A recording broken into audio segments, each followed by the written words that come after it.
Welcome back to our hideaway.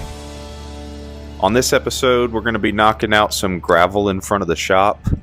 This has been long overdue. The shop has a clay base in front of it. Somehow, grass started to grow there even though there is no nutrients, and it was excavated out and made for a driveway. So there is the proper base here. Somehow the grass has taken root over the past year or so, but the ground is solid here. It's not just straight topsoil. So what we're going to do is put some of this geotextile underlayment down. I believe it's a woven geotextile underlayment, and then we'll be putting the crushed gravel and everything on top of that. That'll help support this gravel from just sinking in, because it does get fairly wet around here, being at the bottom of the hill. So when we start driving on it, we don't want this gravel we spend money on to just disappear as we drive on it. So we're going to put this geotextile underneath there to help support it as a whole, as almost like a foundation for it. So that's what I'm spreading out here. I'm going to be using a bunch of yard staples, especially on a day like today. It's super windy. Keep everything tacked down. I'm using the heavier concrete bags I had left over just to help anchor it for a minute, and then I'll go back through and use my mallet with all those staples and go about every 6 to 8 feet and be putting staples in throughout this thing and then overlap the pieces. Also, today what we want to be doing towards the end of the day, I'd like to have this gravel done and then be able to go and set the fountain for the pond, as well as the fish lights. So those are some things we talked about previously. Those are some things I'd like to get done today as well, but we'll see what shakes out.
The most complicated and time-consuming part of this little project of adding gravel to the driveway was simply not destroying everything that I had just put down.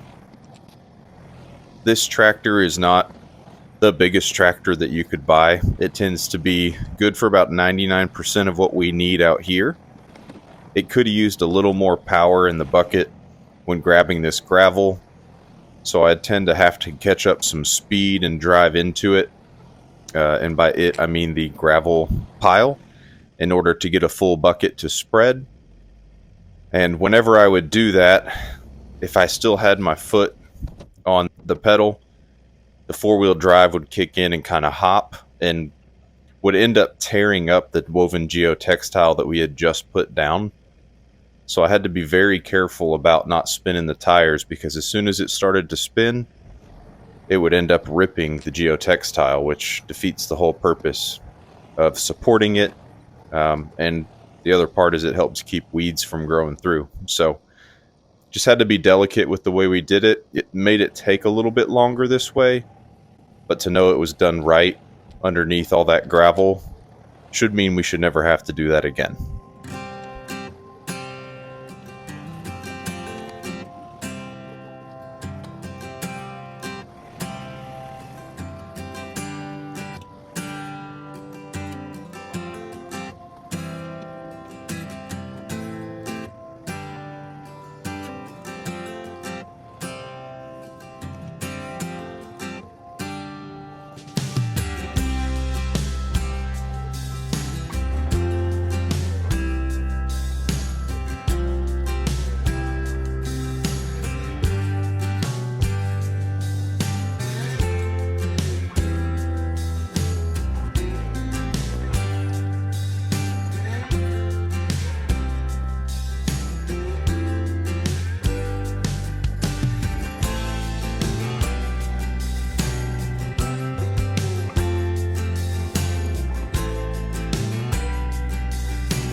The sun had started going down when I finished the wire management and making sure that all the wires were tucked up neatly underneath the dock for the fish lights and the fountain both.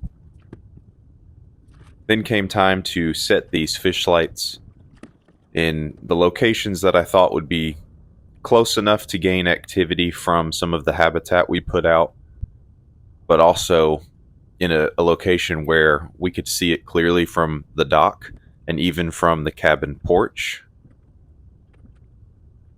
One thing that I did expect was some visibility issues just from the turbidity of this water. Turbidity is, I guess in layman's terms, the particulate and particles that are floating in a water column that make it harder to see into the water. So basically it's sediments that have not settled. We've noticed this issue because this pond does catch a lot of water, so when it's coming down the hill, our soil is fairly sandy for the first 2 feet. It does bring a lot of that particulate down into the pond, and then it's just suspended until it can settle. But one thing I realized really quickly is just how dense this water is with the particulates. You couldn't see 3 or 4 inches down into the water. We had done some research on this, and they said that it goes away over time. After a couple weeks, it starts to settle, especially once your pond fills in and you're able to get some vegetation growing around the borders where you're not getting that erosion as much when it does rain and fills up your pond. But we also had this issue with the other pond, and it was in for a year. Of course, that soil never really took to any grass because it was done improperly and wasn't lined with topsoil around the borders, but we did notice that it was never clear. We had used a pond dye, and that made it look a lot nicer, but it still wasn't clear enough to see more than 4 or 5 inches. And realistically, we'd like to see 18 to 24. Any more than that, and the bait fish become easier targets from the bass. But we would like to be able to at least see 18 to 24 inches in. It looks like here that the video is just paused, but really the sun is setting in the back.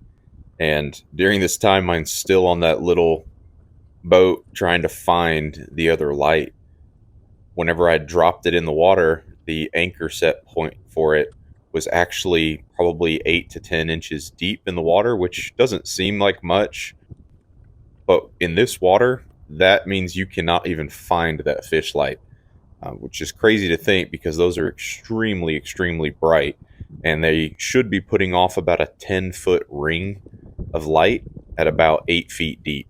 And it is a couple inches deep and you can't even see the light. So obviously we have water quality issues here that will sort of go away with time, but we're also going to encourage that with a couple different, I don't want to say a chemical, but it's not a chemical that's going to be bad for fish or anything. We don't have fish stocked in here yet. There you go. You can see I just found that light. Probably took about 15 minutes in real time just to locate it. I had to stick the paddle down and try and bump into it and then reach down in that freezing water and pull it up.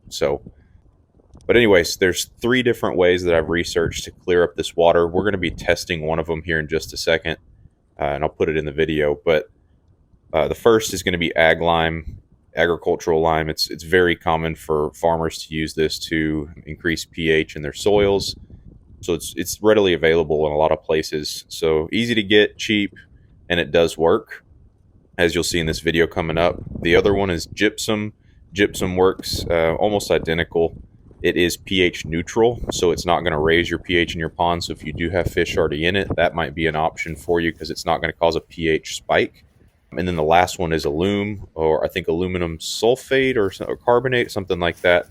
And that one is the most aggressive. It can clear your pond within a couple days. Like 3 days, you put that in there, and you can have amazing visibility. So depending on how bad your scenario is and how you apply these methods, there's a couple different options for you out there. And I didn't really see a whole lot on YouTube or online about it. So I'll probably be doing a test on all 3 of those just to compare. But this is going to be specifically for, this test is going to be specifically for ag lime. So I had a couple of, I think they're half-gallon containers of this pond water, which was the super brown water that I pulled up that had no visibility that you could see in that container previously. And what you're going to do is take that ag lime and mix it into a slurry of non-tap water. So you don't want any chlorine or anything in your water when you're mixing that ag lime into a slurry. So I went and got water from our stream, which is all rainwater collected. So it's nice and clean water with no chlorines or anything like that from the city in it. And then we're going to mix it into a slurry and then pour that into our pond water containers. I wanted to make sure that we maintained a control so that we can see like the baseline of where we started. So we got 2 containers that will be dosed with different amounts of this agricultural lime, so we can see at what application rate we need to use for the pond to get a certain amount of clarity. So one of these had, I think, a cup worth of ag lime mixed in a slurry, and the other one had like 2 cups, so we could see what a double dose would do, if it would be beneficial to spend that extra money to use twice as much per estimated gallon, or if it wasn't enough of a difference to spend that money on that extra lime if we did decide to go that route. So it's just a way to see different dosing amounts and what effects it has on the pond water. And then obviously, as mentioned, we keep a control of where it started, so we can see how much it changes. We were going to give this about 24 hours to sit, and then check it the next day and see how this ag lime weighed down any particulate matter or particles that were suspended, and see if it would be a viable option for us.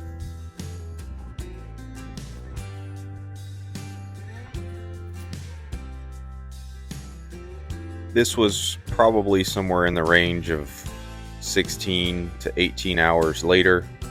So more than 12, but less than 24 hours into it. And this is where we were. It may take multiple days for this, or weeks even, for this ag lime to produce the results that you're looking for. It's not going to be an overnight fix, but you can definitely see it is trending in the right direction here as far as what it started as and what it looks like now. I wanted to continue to give it a little bit more time to work and see if it would grab any more particles and settle. So the next shot that I give you will be the following day. So we're talking 48 hours, about 48 hours of time frame here, so you can see if it continues to make a difference.